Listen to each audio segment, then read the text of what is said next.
Hello welcome साथियों, मैं हूं दिलबीर सिंह खालसा और आज की क्लास में मैं आप सबका करता हूं स्वागत। दोस्तों, आज की क्लास में कुछ इंपॉर्टेंट क्वेश्चन जो जीएस के जनरल स्टडीज़ के रिसेंटली कॉस्ट अकाउंट असिस्टेंट के पेपर में पूछे गए हैं उनके बारे में बात करेंगे।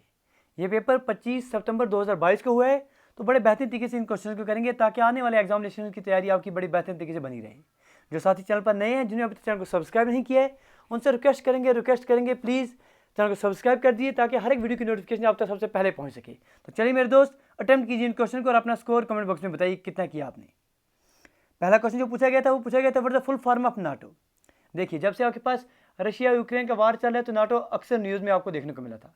और अगर आपने हमारे से ऐसा फाइनेंस की तैयारी की है तो वर्ल्ड ऑर्गेनाइजेशन में हमने बड़े बेहतरीन तरीके से चीज़ें पढ़ी हैं। तो नाटो का सिंपल फुल फॉर्म पूछा गया था। ऑप्शन आपके पास आ रहा है North American Treaty Organisation, option B North Australian Treaty Organisation, option C North Atlantic Target Organisation, option D is North Atlantic Treaty Organisation. तो most appropriate answer option number D, 1949 के आसपास इसका संगठन आपको देखने को मिलता है। कोल्ड वार के बाद आपको ये चीज़ें देखने को मिलेंगी। वुहान के बारे में पूछा जा रहा है कि वुहान कैपिटल किसकी है। देखिए, ये भी न्यूज़ में था क्योंकि जब से आपके पास कोविड-19 कोरोना वायरस का जब से कंसेप्ट आया है तो माना जाता है ये जो वुहान सिटी है अक्सर न्यूज़ में रही थी। तो वुहान किसकी कैपिटल है? क्या हुबई प्रोविंस की है, हिनान प्रोविंस की है, ग्यूजॉक प्रोविंस की है या यनान प्रोविंस की है? तो आप मान सकते हैं रिपब्लिक में आपके पास जो आपके पास चाइना के रिपब्लिक ऑफ चाइना में आपके पास देखने को मिलता है हुबई प्रोविंस। वहाँ की कैपिटल आपके पास वुहान मानी जाती है। तो Wuhan is the capital of Hubei province, China में देखने को मिलेंगी। अटल टनल के बारे में पूछा गया था कि Atal tunnel reduce the travel time and overall distance between. Atal tunnel किसके बीच में टाइम और डिस्टेंस कम कर देता है? मनाली और केलांग के बीच में, मनाली और शिमला के बीच में, लेह और लद्दाख के बीच में, शिमला और कालका के बीच में। ठीक है जी, 10,000 फीट ऊंचाई पर ये आपके पास टनल देखने को मिलता है। दुनिया का सबसे लंबे टनलों में इसका शुमार आता है। तो आप बताइए मेरे दोस्त, अटल टनल किस किस के बीच में डिस्टेंस कम कर देता है? क्योंकि आपको पता है सारे आपके पास जो रिमोट एरियाज हैं लद्दाख के और हिमाचल प्रदेश, उनके बीच में सारी ये डिस्टेंस कम कर देता है। और वहाँ से आपके पास कंसेप्ट आता है कि मनाली और केलांग। तो ऑप्शन नंबर ए जो है मोस्ट अप्रोप्रिएट आंसर आप मान सकते हैं। आप याद रखिएगा कि जो आपके पास ये टनल है, दिस टनल जो आपके पास अटल टनल है, ये रिड्यूस करता है travel time and overall distance between Manali and Keylong on the way of Ladakh. Built under the Rohtang pass पर इसको बनाया गया है लेह मनाली हाईवे पर। ठीक है जी, अटल टनल जो है ये प्रोवाइड करते हैं आपके पास ऑल वेदर कनेक्टिविटी। क्योंकि आपको पता है सर, जब आपके पास बर्फबारी होती थी तो लद्दाख जो है कट जाता था। इस वजह से जब आपके पास अटल टनल का कंसेप्ट देखने को मिला, अटल टनल की बुनियाद आई आपके सामने, तो ऑल वेदर कनेक्टिविटी आपको देखने को मिली Himachal Pradesh to the remote border areas of Ladakh. Highlights अगर इस टनल के बारे में आप देखेंगे तो ये जो टनल है it's the world longest highway tunnel, दुनिया का सबसे लंबा हाईवे टनल है, अबाउट 10,000 फीट, 8.8 किलोमीटर लंबाई इसकी आपको देखने को मिलेगी। ये बनाया गया है, इसको लागत बनाने में 3200 करोड़ की लागत लगी है। It will reduce the distance between Manali and Leh by 46 kilometres and save 4 hours of travel time. तो ये चीज़ें, ये फैक्टर जो है आपको ज़रूर याद रखने हैं। अगर स्क्रीनशॉट आप लेना चाहेंगे तो ले सकते हैं। चलिए मेरे दोस्त, चलिए सर, इसकी PDF भी हम आपको पास टेलीग्राम चैनल में फराहम कर देंगे। विच among the following is not correctly matched. तो इनमें से कौन सा करेक्टली मैच नहीं किया गया है? क्या आपके पास अहमदाबाद और साबरमती? आपको बेसिकली बताना है कि कौन सा सिटी जो है किस दरिया के, किस रिवर के किनारे पर है। क्या अहमदाबाद साबरमती के किनारे पर है? सूरत आपके पास नर्मदा के किनारे पर है? हैदराबाद मूसी के आपके पास किनारे पर है? उज्जैन आपके पास शिप्रा के किनारे पर है? इनमें से कौन सा करेक्टली मैच नहीं किया गया है? चलिए जी बताइए, इनमें से करेक्टली मैच क्या नहीं किया गया है? देखिए, अगर आप देखेंगे अहमदाबाद क्या साबरमती के किनारे पर है? बिल्कुल सर, ये बात तो सही है। हैदराबाद मूसी के किनारे पर अच्छी है। उज्जैन शिप्रा, कभी कभी SHIPRA इसके नाम से भी आपको जानते हैं। लेकिन अगर आप सूरत देखेंगे, नर्मदा, तो मेरे दोस्त अमरकंटक आपके पास पता है, तो सूरत और नर्मदा के बीच में तो कोई रिलेशन देखने को नहीं मिलता। हाँ जी, अगर सूरत के बारे में पूछेंगे तो आप तापी याद रखेंगे।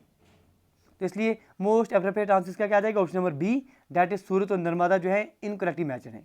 आगे पूछेंगे कि आपके पास इंडिया फर्स्ट इंडिजीनियस कोविड-19 वैक्सीन जो है वो क्या है, कौन सा है? बायोटेक के माध्यम से इसको बनाया गया था। अगर आपको याद होगा, बहुत बार न्यूज़ में रहा था, तो पहला इंडिजीनियस कोविड-19 वैक्सीन।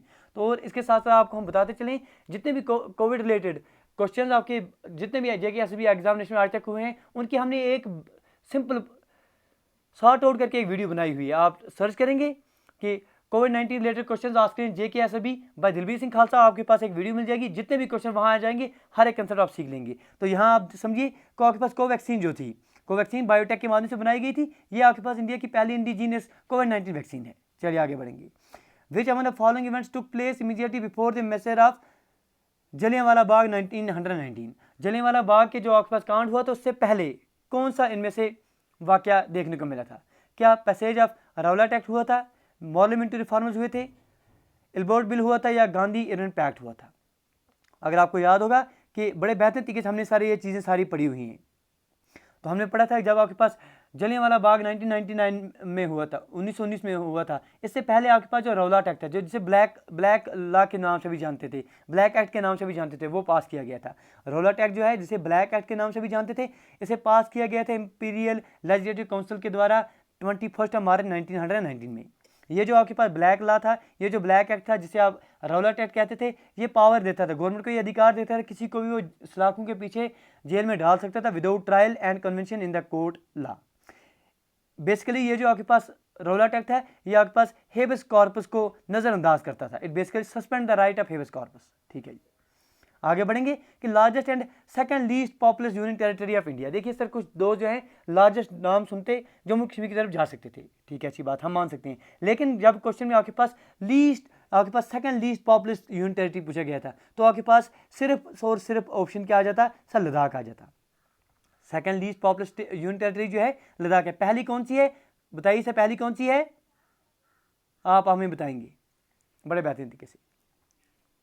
ठीक है सर, हिंट भी हमने आपको दे दी। अब आगे बढ़ेंगे। On which date Jammu and Kashmir reorganisation act 2019 came into force. देखिए सर, ये सर ऐसा एक्ट है जिसके बारे में आपको बेसिक नॉलेज होनी ही होनी चाहिए, क्योंकि इस पर क्वेश्चन आपके एग्जामिनेशन में बनेंगे ही बनेंगे। आपको पूछा गया था केम इनटू फोर्स का भी आपके पास आ रहा है, Jammu and Kashmir reorganisation act 2019।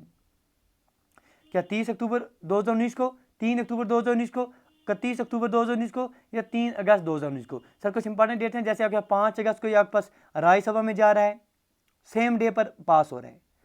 6 अगस्त को सर ये आपके पास लोकसभा में जा रहा है, सेम डे पर पास हो रहा है। 9 अगस्त को आपके पास आगे चलकर प्रेसिडेंट जो है इसे एसेट दे देते हैं, और 31 अक्टूबर 2019 को जो है this Jammu and Kashmir reorganisation act came into force. आगे बढ़ेंगे। पूछा जा रहा है dash is a beautiful valley that marks confluence of Indus river and Zanskar river. Zanskar river और इंडस रिवर के कॉन्फ्लुएंस पर एक बहुत बेहतरीन आपके पास वैली देखने खूबसूरत वैली देखने को मिलती है। कौन सी सर वो वैली है? क्या नींबू वैली है, श्योक वैली है, नुब्रा वैली है, या आपके पास इंडस वैली है? ये भी न्यूज़ में काफ़ी रही है। तो आपके पास कंसेप्ट किसका आ जाएगा? None other than. ठीक है जी, बहुत सारे दोस्त नुब्रा की तरफ जाएंगे और माइनस में 0.25 लेके आएंगे। ये मेरे दोस्त बिल्कुल नहीं करना है, क्योंकि करेक्ट आंसर जो है वो आपका नींबू वैली है। नींबू वैली के बारे में कुछ बातें याद रखिए कि नींबू वैली जो है is located on the Confluence of Indus और ज़ंस्कार रिवर के कॉन्फ्लुएंस पर आपके पास नींबू वैली देखने को मिलती है। नींबू वैली आपके पास यूनियन टेरिटरी लद्दाख में देखने को मिलेगी। इंडस रिवर के बारे में आपसे पूछा जाए तो इंडस रिवर चाइना, इंडिया और पाकिस्तान में से बहता है, और उसके साथ साथ इसका जो ऑरिजिन है वो आपके पास तिब्बतीन प्लेटू में देखने को मिलता है। ज़ंस्कार रिवर जो है सर ये आपके पास ट्राइब्यूटरी आ रही है किसकी? इंडस रिवर की। ये सारी चीज़ें जो है याद रखनी है। अगला क्वेश्चन जो आपके पास कास्ट के अकाउंट असिस्टेंट के पेपर में पूछा गया था वो इस तरह से है कि भारतमाला प्रोजेक्ट जो है किसके साथ एसोसिएटेड है? भारतमाला प्रोजेक्ट क्या हॉर्टिकल्चर के साथ एसोसिएटेड है, क्या रेलवे के साथ एसोसिएटेड है, क्या रोड के साथ एसोसिएटेड है, या इंफॉर्मेशन टेक्नोलॉजी के साथ रिलेटेड है? ठीक है जी, गोल्डन कोऑर्डिनेटर हो गए, भारतमाला हो गए सर, ये प्रोजेक्ट जो है आपके रोड एंड हाईवे के साथ रिलेटेड है। तो ऑप्शन नंबर सी इसका करेक्ट आंसर आ जाएगा। भारतमाला के लिए आप याद रखें, भारतमाला परियोजना जो है ये एक आपके पास सेंट्रली स्पॉन्सर्ड परियोजना है, सेंट्रली स्पॉन्सर्ड स्कीम आपके पास देखने को मिलती है। Funded road and highway projects of the government of India. Project जो है बिल्ड किया जाता है, स्टार्ट होता है आपके पास गुजरात, राजस्थान, वहाँ से चलते हुए पंजाब, फिर आगे चलते हुए जो आपके पास हिमालयन स्टेट्स हैं जैसे जम्मू एंड कश्मीर हो गए, हिमाचल प्रदेश हो गए, उत्तराखंड, फिर आगे चलते हुए हम जाएंगे उत्तर प्रदेश, बिहार, फाइनली सर आपके पास West Bengal, Sikkim, Assam, Arunachal Pradesh, right up to Indo Myanmar border of Manipur and Mizoram, यहाँ तक ये इसको कवर करेगा। तो ये सारी जो चीज़ें हैं ये आपके भारतमाला के लिए याद रखनी है। भारतमाला परियोजना किसके साथ रिलेटेड है?